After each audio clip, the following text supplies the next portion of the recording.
La charte africaine sur les valeurs et principes au cœur de la réflexion de la journée africaine de l'administration et de la fonction publique, une journée commémorée en différé ce jour au Burkina Faso, occasion de faire le point de l'enrôlement biométrique de la fonction publique. Et puis les femmes réclament une plus grande présence féminine dans le secteur minier de la sous-région. Elles se donnent des idées à Ouagadougou pour une plus forte implication dans les industries extractives. C'est le menu de ce journal. Bienvenue à tous et merci à vous de nous suivre. Et puis pour ouvrir ce journal, nous reparlons du voyage du président du Faso en Guinée. Blaise Compaoré à Conakry a invité la communauté burkinabé à ne pas oublier la mère patrie en construction. Celle-ci a en retour fait part au chef de l'État de ses difficultés. C'est une diaspora qui exerce essentiellement dans le secteur minier et l'agriculture. Découvrons-la avec Viviane Tiendrebeogo. Il n'y a pas eu de recensement officiel, mais on estime le nombre de Burkinabés vivant en Guinée à 10 000. Ils travaillent essentiellement dans les mines d'or et de diamants, de même que dans l'agriculture. Dieudonné Francis Tiendrebeogo, par exemple, est arrivé en Guinée en 2011. Ce jeune horticulteur de 31 ans a trouvé un terrain favorable au développement de son activité. J'ai volé dans le secteur des plantes ornementales, des plantes potagères et les plantes fruitières. Le métier nourrit un peu son homme, si on peut le dire ainsi, parce qu'il n'y a pas longtemps que je suis en Guinée, ne connaissant pas très bien le terrain, mais j'essaie de faire avec les anciens. Donc je fais l'aménagement floral et l'aménagement des plantations aussi. Donc souvent je me déplace à l'intérieur du pays. De citer des villes comme Boké, Bofa et Kamsa. La trentaine d'étudiants burkinabés vit dans 3 villes guinéennes, Conakry, Zérékouré et Kankan. Son Excellence a décidé de passer d'un contingent de 1000 bourses chaque année à un contingent de 2000 bourses et que par conséquent, je souhaiterais que tous ceux qui sont étudiants ici, vous puissiez en tout cas faire une liste nous donner et vous inviter en tout cas à pouvoir solliciter en tout cas des bourses pour la suite de vos études. Qu'ils soient étudiants, travailleurs des mines ou agriculteurs, les Burkinabés vivant en Guinée ont une préoccupation commune. Pour avoir nos documents, il faut aller jusqu'à Bamako parce que l'ambassadeur se trouve là, tels que les cartes consulaires et autres papiers. Donc c'est ça notre difficulté. Sinon en Guinée, si nous vivons dans l'harmonie quand même avec nos parents guinéens. Ils en ont parlé au président du Faso en présence du chef de la diplomatie burkinabé. L'ouverture d'un consulat général suppose une programmation au budget et qu'on puisse construire ou louer les locaux, nommer un consul général avec 2 ou 3 collaborateurs qui vont venir rester ici en permanence avec vous pour s'occuper des questions consulaires, des questions qui vous concernent. En attendant l'ouverture d'un consulat, le président du Faso a lancé un appel à tous ceux qui vivent en Guinée et à l'extérieur du Burkina Faso. C'est aussi heureux de vous voir toujours mobilisés, à l'écoute du pays, toujours engagés avec nous. Et notre souhait, c'est de vous voir continuer d'être avec nous dans ce combat de dignité même pour notre société, ce combat qui nous est destiné, parce que c'est notre génération, nous avons trouvé le pays à des limites et nous devons bien sûr faire en sorte, grâce à notre travail, à notre solidarité, que ce pays bouge, mais surtout bouge dans le bon sens. Les Burkinabés sont repartis satisfaits, disent-ils, de cette rencontre.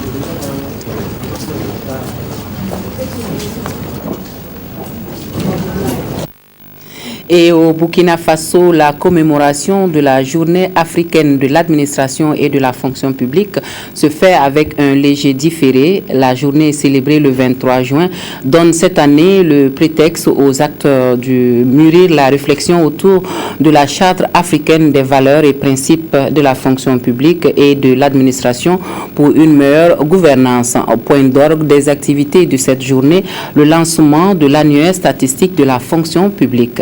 Nathalie Savadogo Nabaloum. Charte africaine sur les valeurs et principes du service public et de l'administration. Un outil pour renforcer la gouvernance à une ère ouverte du gouvernement. C'est sous ce thème que les pays africains ont été invités à réfléchir particulièrement sur la mise en œuvre de la Charte africaine des valeurs et des principes de la fonction publique. Le lancement en différé de cette journée africaine vise un objectif: sensibiliser les agents de la fonction publique sur la qualité du service public qui doit constituer un moteur de la gouvernance administrative et un facteur de développement économique et social. Il s'agit là de promouvoir une charte qui a été adoptée en 2011 par l'Union africaine et qui est destinée à améliorer la qualité du service public dans un monde en mutation, dans une Afrique en mutation, où les choses ont beaucoup évolué. Les peuples ont beaucoup évolué. Il y a de plus en plus de fortes attentes de la part des citoyens. La gouvernance aujourd'hui doit être une gouvernance ouverte, une gouvernance participative, permettant aux citoyens d'exprimer ses besoins.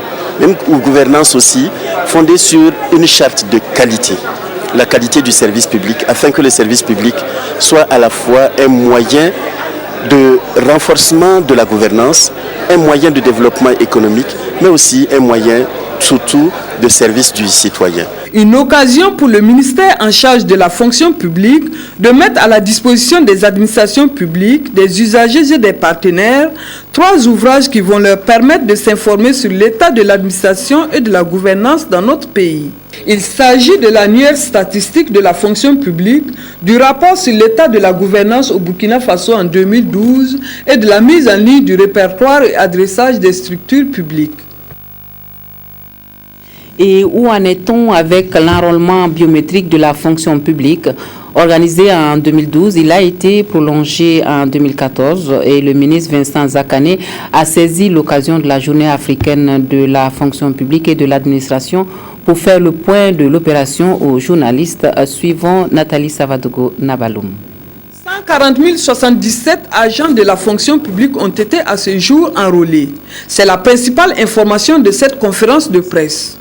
Ce sont les agents de la fonction publique, les magistrats et d'autres agents qui émargent au budget de l'État. Il s'agit aussi des militaires, mais qui perçoivent seulement des indemnités à la solde. Des agents nouvellement intégrés ou engagés en 2013 et 2014.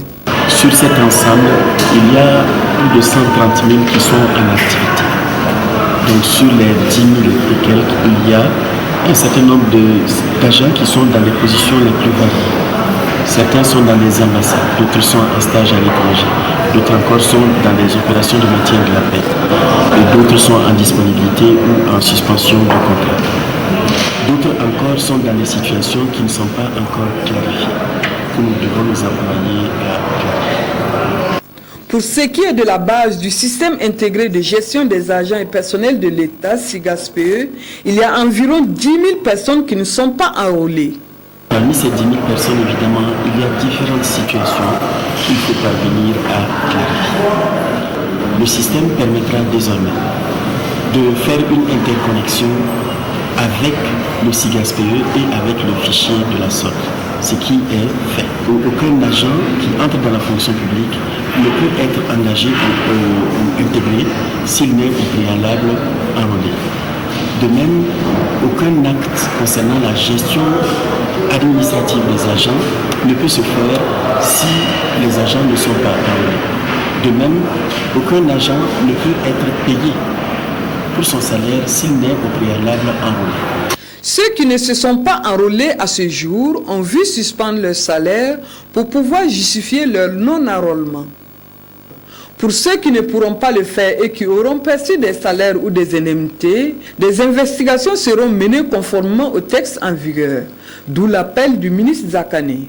Moi, je lance un appel évidemment à tous ceux qui n'ont pas été jusqu'à ce jour et qui sont de bonne foi à bien vouloir approcher leur ministère de tutelle afin de savoir quelle procédure engager. Pour le ministre, l'enrôlement biométrique a été une réussite et va contribuer à moderniser davantage la gestion des agents de la fonction publique. À l'Assemblée nationale, la Commission de l'emploi, des affaires sociales et culturelles, elle entame une semaine de travaux sur les questions de la santé, la protection sociale, l'éducation et l'emploi. Et sont conviés à cet examen de l'état des indicateurs sociaux au Burkina Faso des cadres venus de 5 départements ministériels. Anatole Nakoulma, Omaro Moromenga. 5 techniciens des ministères aux côtés des députés à l'Assemblée nationale pour décrypter les indicateurs sociaux dans les secteurs de la santé, l'éducation, l'action sociale, la promotion de la femme et du genre. À travers des présentations croisées, les techniciens aboutissent à des diagnostics similaires. Un certain nombre d'indicateurs ont atteint leur cible fixée pour 2013, mais il y a un certain nombre d'indicateurs aussi qui n'ont pas atteint ou même qui ont régressé. La situation de nos enseignements, tout le monde les connaît. Au niveau post-primaire, on vous a dit par exemple que la norme est de 70 élèves classe. Vous avez vu que généralement les chiffres que nous avons là, on est toujours en deçà de ça. Donc on dépasse la norme. Je vous ai dit qu'on a 20 000 places assises, 27 000 par là places assises, alors qu'on a plus de 60 000 étudiants. Il y a un problème, les voyants sont au rouge. Les indicateurs sont des éléments pertinents qui permettent d'apprécier l'évolution de la situation de la nation et ça permet aussi de prendre des décisions en fonction donc de ce que nous avons comme indicateur.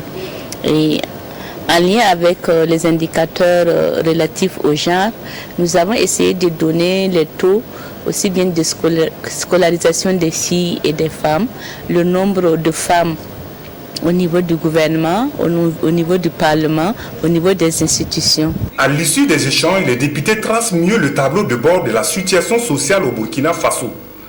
Ce qui nous a été présenté aujourd'hui par les différents ministères en charge des questions sociales dans notre pays va permettre aux députés d'avoir une meilleure connaissance de cette situation d'ensemble au niveau du pays et donc de pouvoir mieux légiférer et surtout de pouvoir aussi mieux suivre l'action de l'exécutif. C'est donc nanti des avis éclairés sur l'état des indicateurs sociaux que les députés membres de la Commission de l'emploi, des affaires sociales et culturelles iront dès demain sur le terrain à la rencontre des acteurs pour une mission d'information parlementaire sur la mise en œuvre de la politique nationale de l'emploi. C'est à Dédougou que Toussaint Abel Koulibaly a convié ses collaborateurs pour le premier conseil d'administration du secteur ministériel du département en charge de l'aménagement du territoire et de la décentralisation. L'exercice permettra de faire le bilan des acquis engrangés et de préciser les défis à relever pour l'atteinte des objectifs du ministère. Francis Tien. Un an de fonctionnement du ministère de l'aménagement du territoire et de la décentralisation, acquis, difficultés et perspectives, c'est sous ce thème que se tient le premier CACEM du département du ministre Toussaint Abel Koulibaly. Durant 2 jours, les collaborateurs du ministre jetteront un regard rétrospectif sur les activités du ministère afin de réajuster leur plan d'action pour le reste de l'année.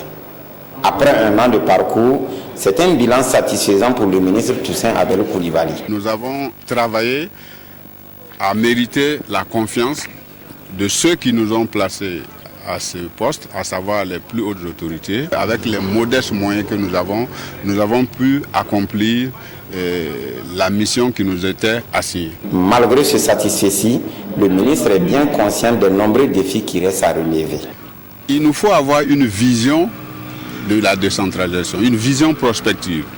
Qu'est-ce que nous voulons que la décentralisation soit au Burkina Faso d'ici par exemple 2040. Comment nous voulons voir les conseils municipaux et les conseils régionaux, dans quel état de fonctionnement, leur contribution au développement d'ici un horizon que nous aurons a fixé. Selon le premier responsable du ministère de la décentralisation, certaines difficultés, notamment le manque de moyens et de personnel, entravent la bonne marche de son département. Les participants ont donc été invités à réfléchir afin de trouver des solutions à ces problèmes. La nouvelle politique sectorielle du secteur de l'industrie, du commerce et de l'artisanat, elle a été portée à la connaissance des opérateurs privés du Centre-Est. C'est un instrument qui a pour ambition d'impulser le développement dans le secteur, d'où sa large diffusion qui s'avère une nécessité absolue. Issa Edeve Bembane. Il s'agit de partager avec les acteurs de l'économie de la région du Centre-Est la nouvelle politique sectorielle du développement du ministère de l'Industrie, du Commerce et de l'Artisanat.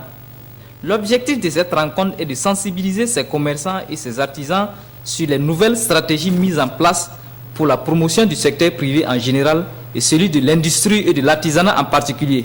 Au niveau de l'artisanat, il y a des activités que nous sommes en train de mener, et notamment l'élaboration et la mise en place du code de l'artisanat qui va permettre de donner à l'artisanat un certain nombre de rudiments et un certain nombre d'instruments et pour le permettre de jouer pleinement son rôle.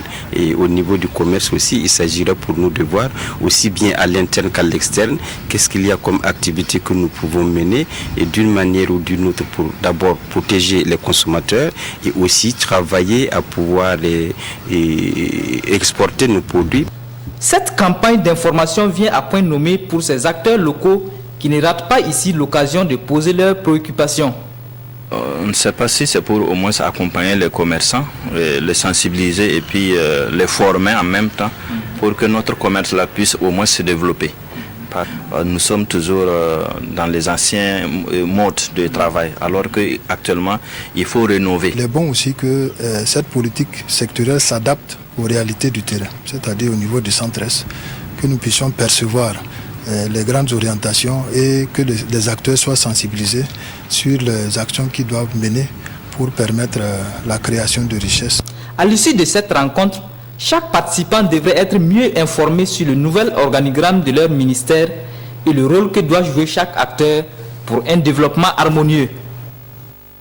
Elles constituent plus de la moitié de la population, mais leur présence dans le secteur minier de la sous-région reste encore très infime, disent-elles. Les femmes du secteur des industries extractives de l'UEMOA veulent un changement à tout cela. Elles se sont retrouvées à Ouagadougou pour en parler. La solution viendrait peut-être d'un réseau qui pourrait faire pencher la balance de leur côté. Elles ont d'ores et déjà pu capter l'attention de l'UEMOA et du gouvernement burkinabé, nous dit Moumouni Soubega. Malgré le boom minier que connaissent beaucoup de pays de l'espace UEMOA, l'implication des femmes dans l'exploitation de ces ressources est jugée faible. Conscientes que ce secteur constitue aujourd'hui un facteur de création d'emplois et de richesses, les femmes du secteur minier de l'UEMOA ont opté de changer la donne en se retrouvant à Ouagadougou. Les femmes sont toujours restées au poste de soutien, au poste d'appui. Quand vous prenez de la chose sur 200 ou 300 personnes, il n'y a que 3 femmes. Ce qui fait que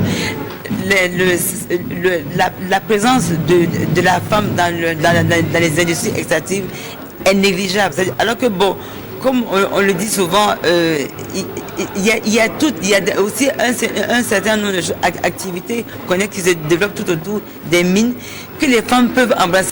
Ouagadougou marque donc le point de départ de l'engagement de ces femmes dans la gestion de l'industrie extractive. Le département en charge de la promotion de la femme et celui des mines et de l'énergie partagent cette vision. Les représentants de ces départements ministériels ont joint leur voix à celle de l'UEMOA pour inviter ces femmes à s'engager davantage dans la promotion du genre et l'équité dans l'exploitation des mines dans l'espace UEMOA.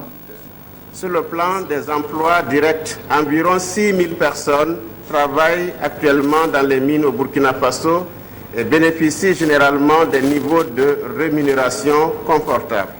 Cette performance du secteur minier burkinabé n'aurait pas été possible sans la participation des femmes. Les autorités de la commission de l'UEMOA insistent sur la promotion de la femme. Et la promotion de la femme commence par les activités génératrices de revenus. Et on sait que le secteur minier est un secteur qui apporte beaucoup de revenus qui peut contribuer en tout cas au développement économique et social de notre espace communautaire.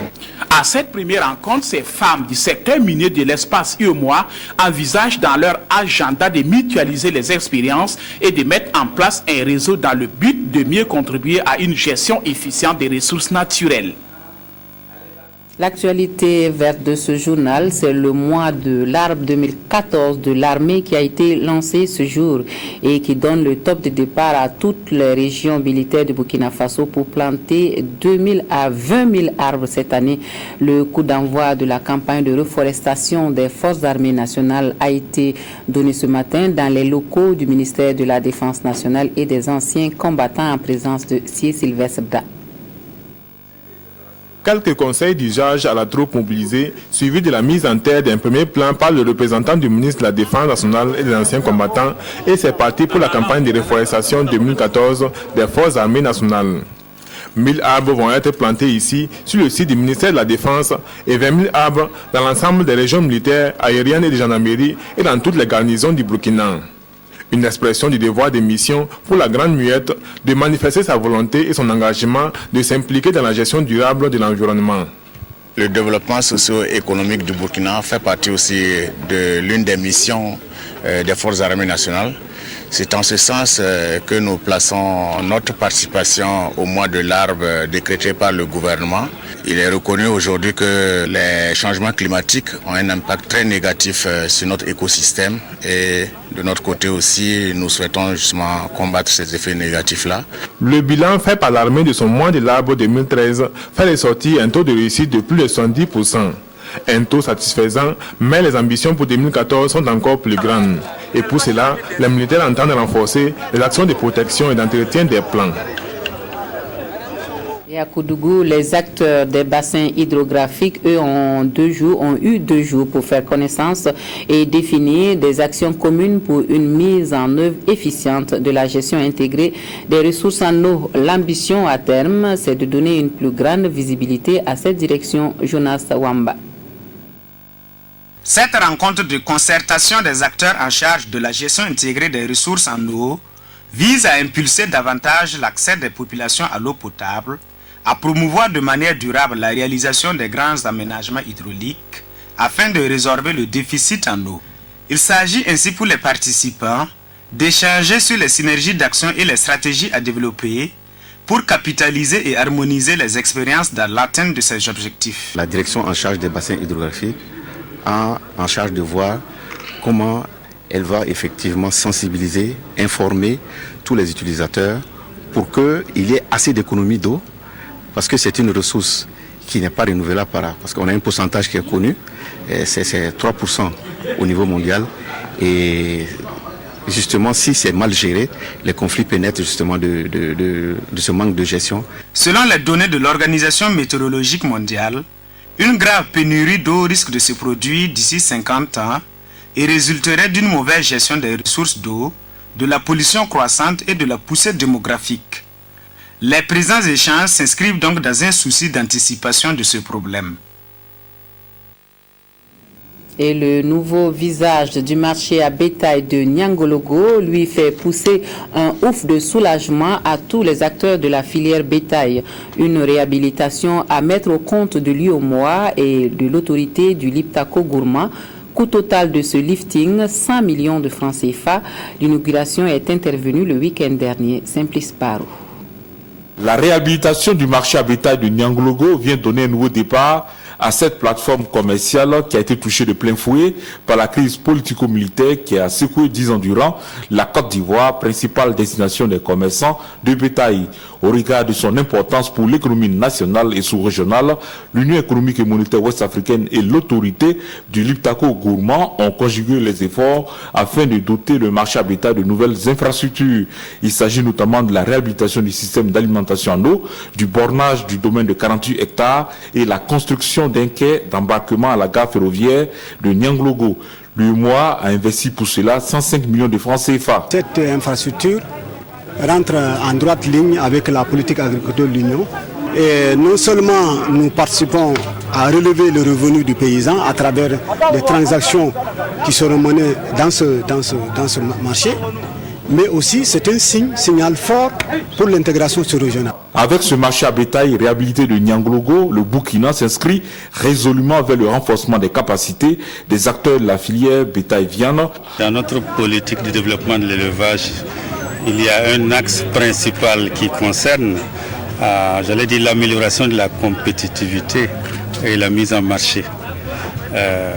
Cela suppose véritablement que les différents États accompagnent les acteurs en les organisant mieux et en les dotant également d'infrastructures marchandes qui répondent aux besoins de leur travail. Parmi ceux qui ne cachent pas leur joie suite à la réouverture du marché à bétail de Niangologo, il y a les acheteurs ivoiriens qui saluent l'action des autorités burkinabè et l'UEMOA. Aujourd'hui, ce marché à Niangologo, ça nous fait un soulagement, puisque le plus souvent, les bœufs, en quittant à Pouitenga, en quittant à Koupela, en quittant à Ouéguia, les bœufs souffrent.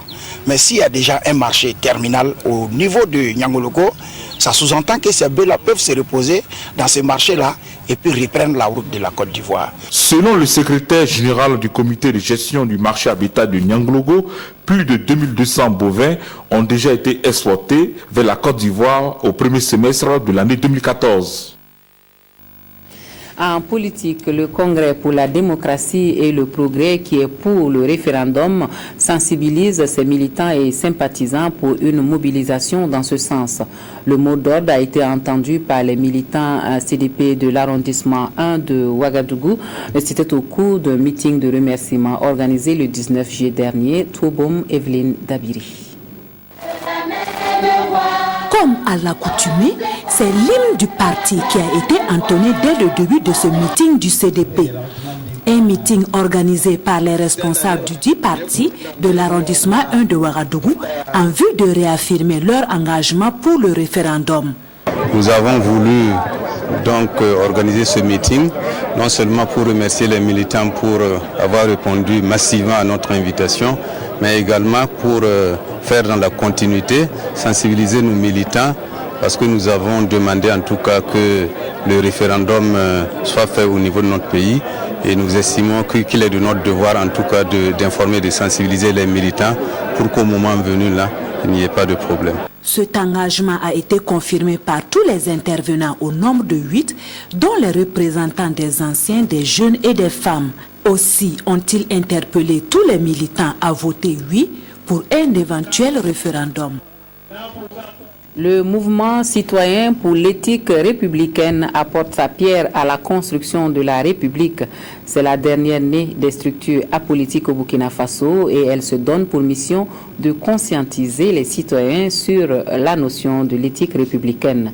Le MOUSSER s'est présenté aux hommes des médias ainsi que son programme d'activité Yolande Lompo. Structure apolitique et officiellement reconnue en avril 2014, le mouvement citoyen pour une éthique républicaine défend les valeurs dans le mode de gouvernance publique. Pour défendre une république digne de ce nom, il faut partir sur des principes qui est l'éthique. Parce que toute république sans éthique, vous conviendrez avec moi que vraiment c'est une république qui va vouer beaucoup à l'échec. Nous voyons déjà ce qui se passe en Afrique et nous disons que c'est parce que ce principe d'éthique n'existe pas. Les gens voient la politique comme ça sans avoir une éthique, il n'y a pas une base morale. Cette rencontre avec les hommes de médias visait un double objectif, se faire connaître et dérouler un programme d'activité. Pour 2014, le MOUSSER prévoit la création et l'installation de clubs républicains dans les 13 régions ainsi que l'organisation d'une semaine nationale de la République. Et dès octobre 2015, la presse nationale et internationale seront conviées au café débat qu'il compte organiser mensuellement. Le MOUSSER poursuit les buts suivants. Conscientiser les populations sur la notion de l'éthique républicaine. Participer aux activités de revendication et de protection de la République. Soutenir toutes les initiatives de promotion de la paix et des valeurs républicaines. Participer à l'animation de la vie républicaine. Toutes ces activités devraient permettre au MOUSSER de mettre en place des grands prix de la République. Et en santé, biologie et qualité des soins mobilisent les spécialistes en biologie clinique dans la capitale burkinabé. Les deuxièmes journées de biologie clinique offrent un cadre aux spécialistes de la santé de partager des expériences et d'échanger des savoirs et connaissances en vue de renforcer leurs compétences dans le domaine des laboratoires d'analyse. Claudine Bikaba. Le monde évolue et celui de la recherche en médecine l'est davantage. C'est fort de cette conviction que la Société burkinabé de biologie clinique a initié les journées scientifiques, un cadre de réflexion et de partage d'expériences. Et comme vous savez, la biologie clinique accompagne donc les cliniciens donc dans dans la découverte de la maladie et dans la prescription médicale efficace. Et c'est pour ça donc que nous sommes venus et partager, cette joie de voir cette société savante organiser donc leur deuxième journée, qui sont un moment de partage et d'expérience, mais aussi un moment de formation continue pour l'ensemble donc des praticiens de laboratoire, pour l'ensemble des professionnels qui exercent dans ce domaine. La Société burkinabé de biologie clinique est à ses deuxièmes journées qu'elle a placée sous le thème biologie et qualité des soins. Nous voulons voir ensemble comment améliorer la contribution des laboratoires à la qualité des soins prodigués à nos populations. Parce que le laboratoire est au centre donc, du système de santé, en cela qu'il aide pour le diagnostic, il aide pour le dépistage, il aide pour la prévention, il aide même dans le cadre donc, de la recherche. Venus d'Afrique et d'Europe, ces spécialistes des laboratoires d'analyse vont au terme de 3 jours d'échange faire des recommandations à même d'améliorer la qualité et renforcer les systèmes des centres de santé au profit des populations. Fin d'année scolaire au Burkina Faso rime désormais avec prix d'excellence. Dans le centre-sud de la moisson n'a pas été abondante cette année, mais l'on a tenu à récompenser les meilleurs rendements. Appos, bourses d'études, fournitures scolaires et moyens de locomotion ont été offerts à une dizaine de lauréats de la région. Et pour mieux promouvoir l'excellence, le rendez-vous de 2014 était sous le signe de la culture de la tolérance et de la paix à l'école. Oswald Gaëtan Segeda. À l'heure du bilan de l'année scolaire, la région du centre-sud qui regroupe les provinces du Bazéga, du Naouri et du Zunweogo totalise 83% de réussite au CEP, 28% au BEPC et 35% au baccalauréat. Les résultats ne sont pas fameux, mais il y a de quoi féliciter ceux qui se sont distingués des autres. Meilleurs élèves, meilleurs enseignants, meilleurs établissements, tous ont été récompensés. L'attraction de cette journée, c'est elle, Kondi Tamde Djamila Carole du lycée municipal de Manga. Elle a pulvérisé ses camarades au BEPC avec une moyenne de 18 sur 20. À l'école primaire, ma maîtresse me disait toujours que seul le travail paye. Donc je suis vraiment contente, je rends grâce à Dieu et je remercie mes parents aussi de m'avoir mise au monde. Le pays compte sur vous et vous n'avez pas le droit de décevoir. Tels sont les mots des 2 parrains à leur filleul du jour. Une invite à persévérer. Ils n'ont qu'à poursuivre, en tout cas ce qu'ils ont commencé, beaucoup plus de succès pour les années à venir que ceux qui ont échoué, qui vraiment redoublent dans l'heure, parce que souvent il faut échouer pour mieux réussir. Donc ce qu'on peut dire, c'est les encourager davantage à aller de l'avant pour la performance. Il nous a été donné l'occasion de constater vraiment des élèves, mais aussi des enseignants tout à fait engagés qui nous ont permis d'avoir les résultats qu'on nous a communiqués. Et je voudrais encore saisir l'occasion pour les encourager davantage à poursuivre et à renforcer l'excellence et les performances que nous avons vues aujourd'hui. À ce rendez-vous de Pau, tous les acteurs du système éducatif ont été invités à cultiver la paix et la tolérance, terreau d'une bonne promotion de l'excellence. Et puis ce communiqué à l'occasion de la cérémonie officielle de clôture de l'année académique 2012-2014 de l'École nationale de police. placé sous le haut patronage de M. Bognessan Arsenier, ministre d'État, ministre chargé des relations avec les institutions et des réformes politiques, représentant son Excellence M. le Premier ministre, chef du gouvernement, et le parrainage effectif de M. Jean Kouloudiati, ministre du Développement de l'économie numérique. La Direction générale du protocole d'État convie les personnalités invitées à l'École nationale de police, place de l'Olympisme, secteur 9 Gounguin, le mardi 22 juillet 2014 à partir de 7h. L'heure limite d'arrivée est fixée à 8h30 pour le directeur général du protocole d'État, PO, le directeur général adjoint, Monsieur Séraphin Bayala, chevalier de l'Ordre national. Voilà, on s'arrête là pour l'actualité dans cette édition. Merci à vous de nous avoir suivis. Excellente soirée à tous et à toutes sur la télévision de Burkina.